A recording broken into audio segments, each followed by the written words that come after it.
Assalamualaikum warahmatullahi wabarakatuh. Ayah bunda, banyak orang tua mengeluh tentang kondisi anaknya, atau juga seorang suami mengeluh dengan kondisi istrinya, atau istri mengeluh dengan kondisi suaminya. Kadang kita itu sering menuntut orang lain sesuai dengan apa yang kita inginkan. Kita lupa untuk bermuhasabah diri. Kita lupa untuk merefleksikan diri kita. Sudahkah kita sesuai dengan apa yang kita harapkan?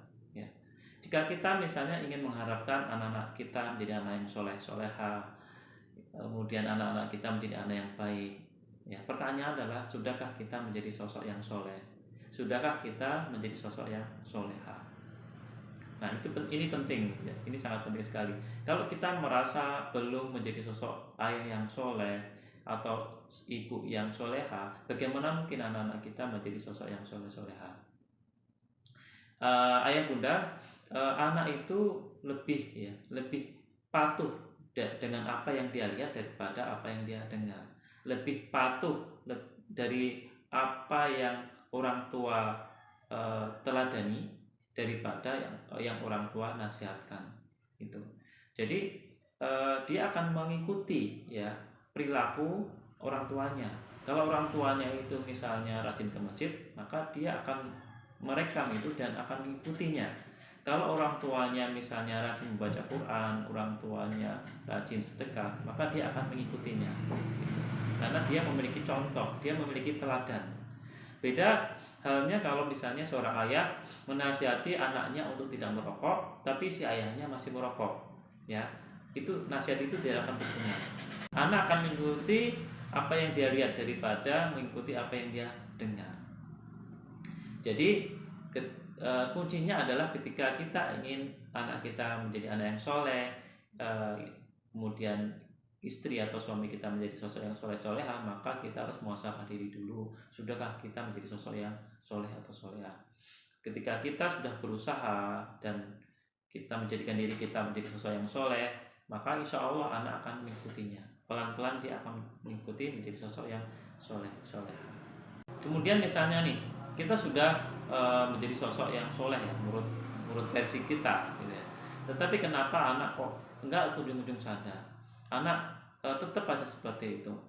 Ayah bunda, bahwa perlu diperhatikan, ya, mungkin berubahnya anak itu bukan saat ini, ya. Saya sering melihat, ya, ada seorang keluarga yang orang tuanya itu sosok yang soleh, ya, soleh soleha, yang mungkin, ya, menghibahkan kehidupannya untuk berdakwah misalnya. Tapi anak-anaknya luar biasa nakalnya. Ketika masih kecil, ya. Anaknya itu luar biasa nakalnya. Tapi ujung-ujungnya ketika anaknya itu sudah dewasa, ya, masya Allah, anak-anak itu jadi anak yang luar biasa sekali. Terus tingkat kesolehannya juga luar biasa. Nah, inilah mungkin tidak hari ini, ya. Mungkin Allah tunda dulu, ya. Tidak hari ini Allah tunda, tetapi yakinlah ketika orang tuanya itu soleh, insya Allah, ya, aku yakin anak-anak itu juga akan menjadi anak yang soleh. Ayah bunda, ada sebuah hukum nih, ya. Saya bacakan hukumnya dalam Quran surat Al-Isra ayat 7, ya. Jika kamu berbuat baik, berarti kamu berbuat baik bagi dirimu sendiri. Dan jika kamu berbuat jahat, maka kejahatan itu bagi dirimu sendiri. Ini adalah sebuah hukum, ya. Dan hukum ini sama ketika seperti hukum gaya gravitasi. Ketika kita menjatuhkan benda, maka benda itu akan jatuh ke bawah. Ini juga sama. Jadi ketika kita berbuat baik, maka perbuatan baik itu akan kembali pada diri kita. Sebaliknya, jika ada orang berbuat buruk, maka keburukan itu akan kembali pada diri orang tersebut. Sama halnya ketika kita menginginkan, ya, memiliki sosok anak yang soleh, maka kita harus menjadi sosok yang soleh dulu, ya, agar kesolehan kita itu akan kembali pada diri kita, kembali kepada anak-anak kita.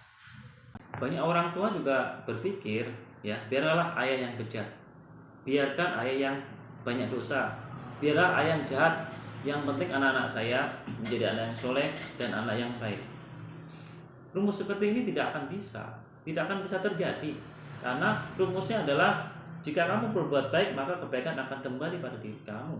Jika kamu berbuat jahat, maka kejahatan akan kembali pada diri kamu. Bukan jika kamu berbuat jahat, maka kebaikan akan kembali pada diri kamu. Itu tidak ada rumus seperti itu. Tidak ada. Jadi satu-satunya jalan agar anak-anak kita menjadi anak yang soleh, baik itu orang tuanya harus menjadi sosok yang soleh. Orang tuanya harus jadi sosok yang baik. Insya Allah apapun yang terjadi pada anak kita pada hari ini, ya, atas izin Allah, jika kita sudah menjadi sosok yang baik, anak-anak kita akan mengikutinya. Mungkin tidak hari ini, ya, mungkin tidak ini, tapi yakinlah suatu saat nanti anak-anak kita akan menjadi anak-anak yang baik. Misalnya nih ya, ada seseorang yang kerjanya itu, ya, itu berkaitan dengan riba. Dia mendapatkan uang itu dari hasil riba. Kemudian dia menyekolahkan anaknya di pesantren, kemudian dia membeli buku-buku tentang agama dari uang hasil riba. Ya, nanti anaknya di sana itu akan bermasalah, entah itu bertengkar, entah itu bikin onar atau apapun itu kejadian-kejadiannya, ujung-ujungnya anaknya akan dikeluarkan juga. Nah, jadi ketika sumbernya sudah tidak baik, itu tidak akan bisa menghasilkan hasil yang baik juga. Nah, itulah untuk menjawab sebuah pertanyaan, ya, bagaimana kita ingin mendapatkan anak yang baik, maka kita harus mulai dengan diri kita dulu. Kita harus mulai diri kita itu untuk menjadi sosok yang soleh, sosok yang baik. Insya Allah nanti anak akan mengikuti menjadi anak yang soleh dan anak yang baik. Karena orang tua itu adalah teladan. Nah, anak akan memperhatikan apa yang dia lihat daripada apa yang dia dengar. Anak akan mengikuti apa yang dicontohkan atau diteladani daripada dia melakukan apa yang dinasihatkan. Lebih hebat lagi ketika ayah mampu menjadi teladan, maka nasihat-nasihatnya akan didengar oleh anak. Terima kasih. Assalamualaikum warahmatullahi wabarakatuh.